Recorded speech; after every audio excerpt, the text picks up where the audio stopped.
Márcia tinha casado há poucos meses com Eduardo, o amor tranquilo que ela sempre acreditou merecer. A vida a dois começava a tomar forma, acordar juntos, planejar viagens, dividir sonhos. Ela finalmente sentia que tinha encontrado seu lugar no mundo. Mas tudo mudou quando Valquíria, a mãe de Eduardo, apareceu na porta da nova casa com uma expressão abatida e uma mala nas mãos. Filho, acho que estou piorando. Não sei se posso ficar sozinha, disse ela, apoiando-se no batente como se fosse desmaiar. Eduardo correu para segurá-la, desesperado. Márcia observou a cena com um aperto no peito. Não porque fosse insensível, mas porque aquela doença surgira de repente demais. Sem diagnóstico, sem exames, sem explicações. Apenas um discurso dramático e a certeza absoluta de que precisava morar com eles. Valquíria se instalou ali no mesmo dia.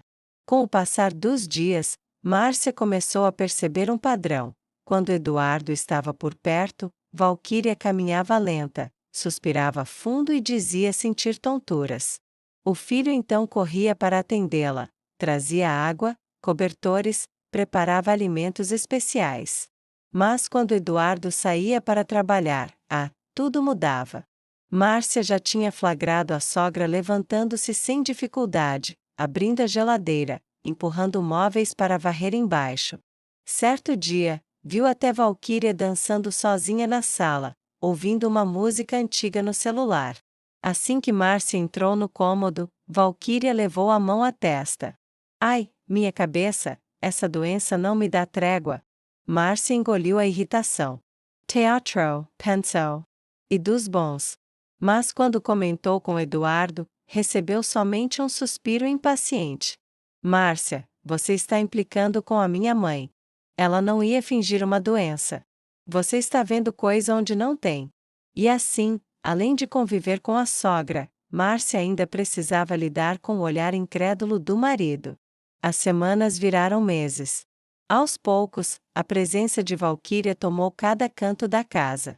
A porta do quarto do casal já não fechava mais, Valquíria vivia entrando sem bater, para pedir ajuda.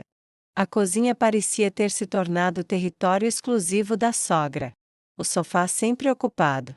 As conversas de casal sempre interrompidas. A privacidade evaporou. Eduardo, convencido da fragilidade da mãe, a tratava como uma porcelana prestes a quebrar. Márcia, cada vez mais exausta, sentia que sua casa já não lhe pertencia. E o pior, a sogra tinha começado a fazer comentários sutis, só para ela.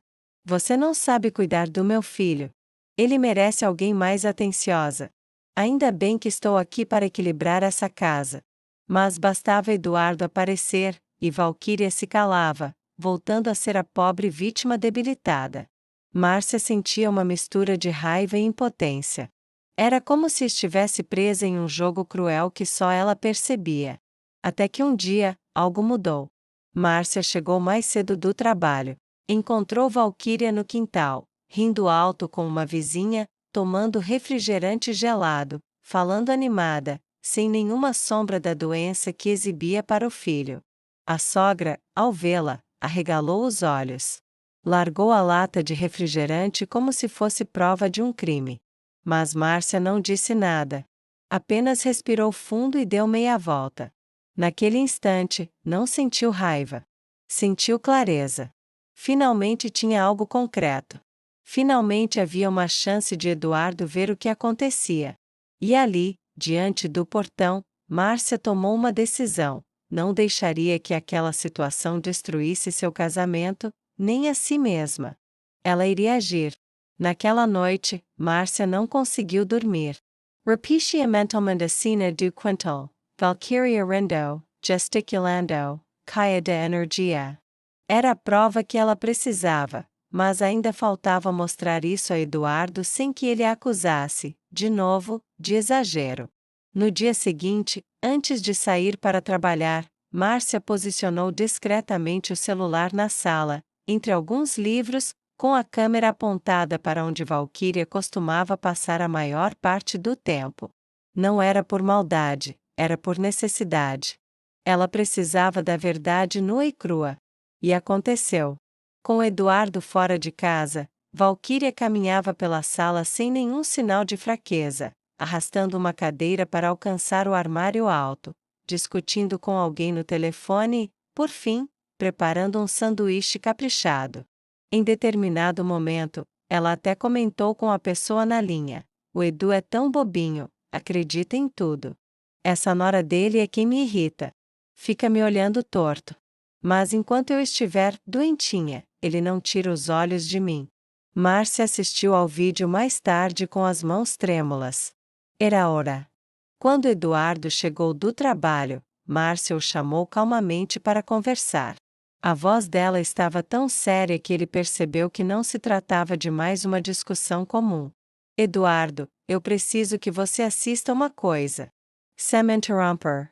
"Sem discutir antes," disse ela, entregando o celular. Ele assistiu em silêncio. Assistiu Valquíria andar, conversar, rir, reclamar, comer, e então a frase final, dita com veneno, explodiu no ambiente. O rosto de Eduardo empalideceu. Isso é de hoje?" Ele perguntou, atordoado. Márcia apenas assentiu. Ele passou as mãos no cabelo, respirando fundo. Tudo aquilo que ele havia defendido com unhas e dentes, desmoronava diante dos próprios olhos. Eu não acredito que ela fez isso. Com a gente. Com você." A voz falhou. Márcia tocou a mão dele, não por vingança, mas por alívio. Finalmente, ele via.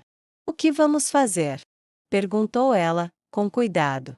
Eduardo ficou em silêncio por alguns segundos. Então levantou-se, firme. "Vamos conversar com ela agora." Valquíria estava na sala, deitada no sofá e soltando gemidos dramáticos ao ouvir os passos do filho. "Filho, hoje acordei pior." Eduardo não respondeu. Apenas colocou o celular sobre a mesa de centro e deu play no vídeo. A expressão de Valquíria se transformou em segundos, da vitimização para o puro pânico. "Eduardo, isso não é, eu posso explicar." Gaguejou ela. "Explicar o quê, mãe?" Eduardo perguntou, decepcionado, a voz embargada. "Que a senhora mentiu para mim por meses. Que transformou a vida da Márcia num inferno." Valquíria tentou se levantar, mas o teatro já não tinha valor. "Eu só queria estar perto de você. Desde que casou, você me deixou, me abandonou. Isso não justifica destruir o meu casamento." Ele rebateu. A sala ficou carregada, o ar pesado como chumbo. Márcia permaneceu calada. Não era hora de comemorar, era hora de colocar limites. Eduardo respirou fundo e disse: "A partir de amanhã, a senhora volta para sua casa. Eu vou contratar alguém para ajudar quando precisar, de verdade. Mas aqui não dá mais." Valquíria ficou em silêncio. Derrotada. Engolida pelo próprio jogo. No dia seguinte, Valquíria arrumou as malas. Não houve mais cenas, nem desmaios, nem discursos. Apenas silêncio. Quando ela finalmente saiu pela porta, Márcia sentiu algo que não sentia há meses: leveza. Eduardo abraçou a esposa, longo e apertado. "Me desculpa por não ter acreditado," disse ele, sincero. "Está tudo bem agora," respondeu Márcia, encostando a cabeça no ombro dele. "O importante é que a verdade apareceu. A casa, enfim, voltou a ser deles." E pela primeira vez desde o casamento, Márcia sentiu que a paz realmente começava. Os primeiros dias sem Valquíria em casa foram estranhamente silenciosos. Márcia reaprendeu a ter privacidade, a caminhar pela casa sem vigiar cada passo, a conversar com Eduardo sem interrupções. Após parecia ter finalmente se instalado. Eduardo estava mais carinhoso, mais presente. Passavam horas conversando, recuperando a intimidade perdida. Mas, como toda calmaria profunda, havia algo no ar. Uma sensação de que o capítulo com Valquíria ainda não tinha terminado. Márcia ignorou esse pressentimento, até o dia em que uma vizinha bateu em sua porta. "Você viu sua sogra?" perguntou, preocupada. Ela comentou com algumas pessoas que Caiu de novo, e que você e o Eduardo expulsaram ela doente de casa. Márcia sentiu a alma gelar. O quê? Disse até que você a ameaçou, que ela teve que fugir para não ser maltratada. Márcia quase riu, ou chorou. O teatro não tinha terminado. Apenas mudará de palco. Em poucos dias, a história de Valquíria se espalhou na vizinhança como veneno. Algumas pessoas olhavam para Márcia com pena, outras, com desprezo. Valquíria agora era pobre mãe abandonada pelo filho e pela nora cruel. E não parou por aí. Dias depois, Eduardo recebeu uma ligação da própria irmã, indignada. Você enlouqueceu? Como teve coragem de colocar nossa mãe para fora? Ela está sofrendo. Eduardo tentou explicar, mas ela se recusou a ouvir. A Márcia está envenenando sua cabeça. Márcia ouviu tudo da cozinha, o coração apertado. Aquilo começava a sair do controle. Valquíria tinha perdido o lar, mas não a capacidade de manipular. Naquela noite, Eduardo estava inquieto. Eu sei a verdade, Márcia. Mas todo mundo está caindo na conversa dela. Até minha irmã, ele apertou os olhos, frustrado. Eu não quero que você seja vista como vilã. Isso não é justo. Márcia colocou a mão no ombro dele. Amor, eu já esperava por isso. Sua mãe não aceitou perder o papel de vítima. Mas nós temos algo que ela não tem, a verdade. Nós temos o vídeo. Nós temos o que aconteceu. Eduardo respondeu. Eu vou falar com minha irmã. Vou mostrar tudo. E se precisar, eu falo com mais gente. A decisão é sua, respondeu Márcia, com doçura. Mas eu estarei do seu lado em qualquer caminho. Eduardo marcou de encontrar a irmã, Renata, no sábado. Márcia ficou em casa, apreensiva. Horas depois, Eduardo voltou. O rosto estava sério, mas não triste. Havia algo de firme, resoluto. E então? Perguntou ela, ansiosa. Eu mostrei tudo. Ela assistiu ao vídeo, ficou pálida. Pediu desculpas. Disse que não imaginava que a mãe seria capaz disso. Márcia se sentou, aliviada. Eduardo continuou. Ela quer conversar com você. Agradecer. E, ela falou que vai ajudar a colocar limites na nossa mãe. Porque se depender da Valquíria, ela não vai parar. Márcia assentiu. Eu estou pronta. Eduardo a abraçou pela cintura. Ah, e tem mais uma coisa. O quê? Ele sorriu. Minha mãe ligou chorando, dizendo que eu a traí. Dessa vez, eu desliguei o telefone. E disse que enquanto ela não procurar ajuda de verdade, psicológica, emocional, seja o que for, eu não vou atender. Márcia olhou com orgulho. Aí está o homem com quem eu casei. Do outro lado da cidade, Valquíria percebeu que estava perdendo o controle. O filho não acreditava mais. A filha também não. E a única pessoa que ela queria afastar, Márcia, agora era respeitada. A máscara começava a rachar. E, pela primeira vez, talvez, Valquíria se viu sozinha com a própria farsa. Mas, pessoas como ela não desistem fácil. Um brilho estranho apareceu no olhar de Valquíria enquanto encarava o próprio reflexo no espelho. Muito bem, Márcia, murmurou. Se é guerra que você quer, guerra terá. Os meses passaram, e apesar de todos os limites colocados, Valquíria não desistiu. Ela já não tinha o filho sob controle, nem a filha, nem a vizinhança. Sua reputação estava despedaçada. Mas dentro dela restava uma esperança doentia, a de recuperar Eduardo custe o que custasse. E foi assim que, em uma tarde chuvosa, Valquíria apareceu inesperadamente na porta da casa do casal. Molhada, com o cabelo desgrenhado, segurando uma sacola velha. Márcia abriu a porta devagar. Valquíria? O que está fazendo aqui? A sogra ergueu o rosto. Seus olhos brilhavam, não de fraqueza, mas de desespero. Eu vim me despedir. Márcia sentiu um arrepio. Antes que pudesse responder, Eduardo surgiu atrás dela. Mãe, o que aconteceu? Valquíria respirou fundo, tremendo, mas, pela primeira vez em muito tempo, não parecia estar atuando. Eu percebi que vocês não querem mais saber de mim. E talvez vocês estejam certos. Eu exagerei. Passei dos limites. Fiz coisas horríveis, que eu mesma não consigo explicar. Seus olhos marejaram.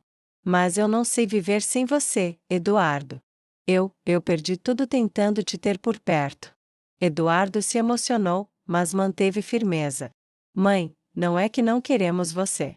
Queremos você bem. Queremos você verdadeira. Sem mentiras, sem manipulações. Mas você precisa de ajuda. Valquíria começou a chorar, um choro diferente, sem teatro, sem pose. Um choro de alguém que finalmente encarava as próprias ruínas. Eu só queria não ficar sozinha. Márcia sentiu um nó na garganta. Ali, naquele instante, viu algo que nunca tinha visto: a humanidade por trás da máscara. Você não está sozinha, Valquíria, disse Márcia, com sinceridade. Mas você não pode continuar desse jeito. Isso destrói quem você ama, e destrói você mesma. O silêncio caiu como um véu. A chuva apertou lá fora.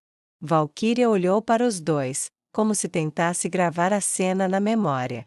Depois, deu um passo para trás. Eu vou procurar ajuda. Pela primeira vez, de verdade. Mãe, Eduardo tentou alcançar sua mão. Não, ela sussurrou, com um sorriso triste. Agora é minha vez de cuidar da minha própria vida. Ela virou-se e caminhou para a chuva, desaparecendo na neblina da rua.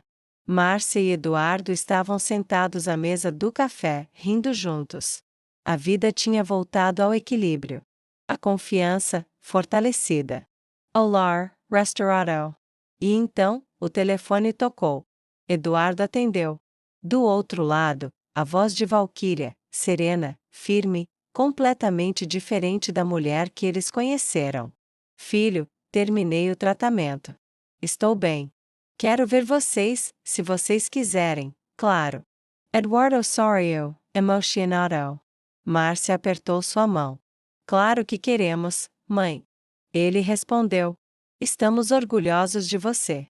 Márcia ouviu tudo, com lágrimas nos olhos. Valquíria não era mais a antagonista de suas vidas. Era uma mulher reconstruída. A tempestade finalmente tinha passado. E, dessa vez, a nova história começava sem máscaras.